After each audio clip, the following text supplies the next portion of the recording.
Welcome back, dear students. My name is Amna. I'm a final year veterinary student in Sindh Agricultural University तंदोजाम।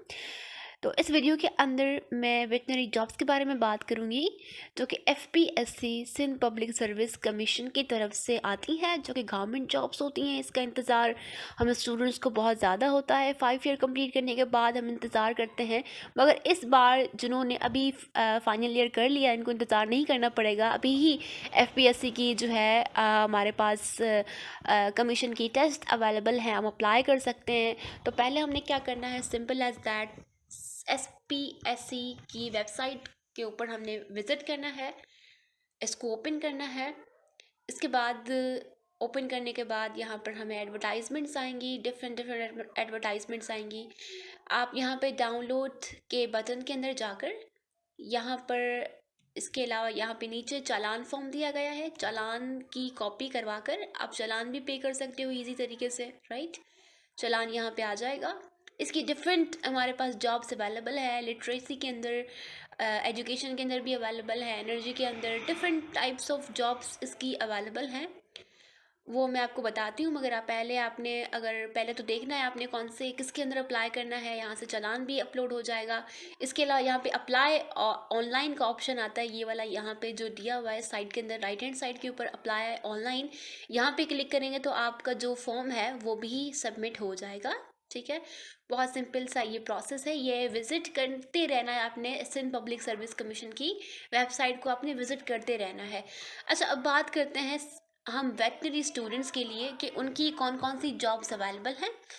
तो पहली हमारे पास है कि senior veterinary jobs available हैं, या senior research officer, जो कि BPS 18 ग्रेड की जॉब है, एनिमल हस्बेंड्री विंग के अंदर आ रही है। इसके लिए आपकी क्वालिफिकेशन क्या होनी चाहिए, आपने PhD की होनी चाहिए। पोल्ट्री के अंदर अगर आपकी PhD है तो अप्लाई कर सकते हैं आप इसके अंदर। या इसके अलावा अगर आपने MPhil की हुई है, क्योंकि इसके अंदर वेटनरी के अंदर MPhil ही होती है 2 साल की। अगर आपने MPhil की हुई है, मतलब 6 साल की आपने स्टडी की हुई है वेटनरी के अंदर, इसके अलावा आपको 2 साल का एक्सपीरियंस भी है। ठीक है, 2 साल का एक्सपीरियंस पोल्ट्री के अंदर, आपने किसी पोल्ट्री हाउस के अंदर काम किया है या किसी रिसर्च के अंदर काम किया है, गवर्नमेंट या सेमी गवर्नमेंट के अंदर, तो भी आप इसमें अप्लाई कर सकते हो। इसके अलावा अगर आपने DVM भी किया हुआ है, मगर DVM करने के साथ साथ आपका 5 साल तजुर्बा है किसी पोल्ट्री डिपार्टमेंट के अंदर, रिसर्च के अंदर, या रिसर्च वो डिपार्टमेंट जो कि गवर्नमेंट डिपार्टमेंट हो या सेमी गवर्नमेंट डिपार्टमेंट हो, तब भी आप इसमें अप्लाई कर सकते हो। सो इसकी सीट्स कौन सी हैं, ये जो सीट्स हैं इसने गवर्नमेंट ने दोबारा से उसको रिवाइज़ किया है इन सीट्स को, और कॉरिजेंडम कहते हैं, मतलब दुरुस्तगी को दोबारा रिवाइज़ करके सही तरीके से एडवर्टाइज़ किया है कि हमारे पास इसकी जो सीट्स हैं ओपन मेरिट, मेल्स और फीमेल्स की, रूरल की एक है, अर्बन की कोई नहीं है, मिनॉरिटी की एक है, डिफरेंटली एबल की भी एक है, फीमेल्स कोटा हैं, 3-3 हैं, अर्बन और रूरल में से टोटल 9 सीट्स हैं इसकी। ठीक है, तो ये ट्रू सीट्स हैं। इसके अलावा है, दूसरा है कि आप वेटनरी ऑफिसर के लिए अप्लाई कर सकते हो। ठीक है, या रिसर्च ऑफिसर, जो कि BPS ग्रेड 17 की डिग्री है।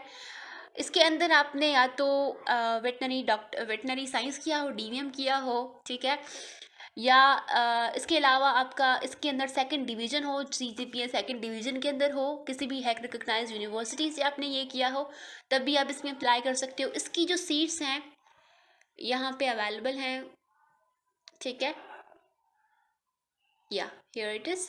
तो इनकी जो सीट्स है 7 ग्रेड की, टोटल इनकी जो सीट्स है यहाँ पे 190 है, मगर इसका अलग अलग तरीके से जो है ना डिस्ट्रीब्यूट किया गया है। रूरल की 16 है, अर्बन की 14 है, टोटल 100 है इसकी। मिनॉरिटी की भी 10 है, डिफरेंटली एबल की 32 सीट्स हैं, फीमेल्स की 48 सीट्स है। तो काफ़ी ज़्यादा सीट्स हैं, इसके लिए आप कम्पीट कर सकते हो ईजी तरीके से।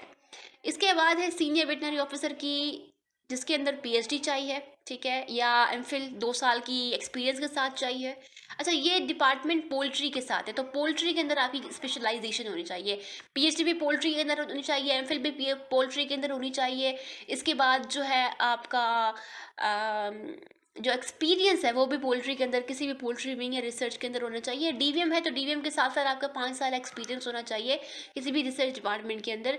इसकी जो सीट्स हैं हमारे पास यहाँ पे गिवन है, टोटल सीट्स 14 है। ठीक है, रूरल की, अर्बन की 10 हैं टोटल इसकी, मिनॉरिटी की 1 है, डिफरेंटली एबल्ड की भी 1 है, फीमेल्स की 2 सीट्स हैं टोटल, ठीक है। तो जो सीनियर ये डिपार्टमेंट्स होते हैं, सीनियर वेटनरी ऑफिसर्स होते हैं, वो उसकी जो जॉब्स होती हैं वो 18 ग्रेड्स की होती हैं, राइट। बाकी जो वेटनरी के लिए कॉमनली होती हैं, यहाँ पे वेटनरी ऑफिसर है या रिसर्च ऑफिसर है, ये 17 ग्रेड्स की होती हैं। इसके अंदर सिर्फ डीवीएम ही चाहिए होती है किसी भी रिकग्नाइज्ड यूनिवर्सिटी से। इसकी पोस्ट जो है वो 52 सीट्स हैं, इसकी पोस्ट हैं।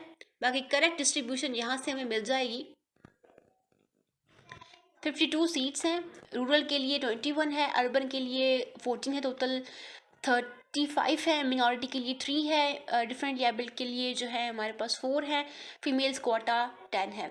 तो in the next video I will try to, मैं ऐसी वीडियो बनाऊंगी कि जिसके अंदर आपको पता चले कि टेस्ट की प्रिपरेशन किस तरह से करनी है, क्योंकि हम 5 साल पढ़ते आ रहे हैं, उसके बाद हम एमफिल भी करते हैं, तो उसके बाद किस तरीके से प्रिपरेशन करनी चाहिए और कौन से मोस्ट इंपॉर्टेंट एफपीएससी के क्वेश्चंस आते हैं, तो मैं नेक्स्ट वीडियो के अंदर लाने की कोशिश करती हूँ। Until then you have to like, share, subscribe my channel so that you could receive my videos on a daily basis. Thank you for watching this.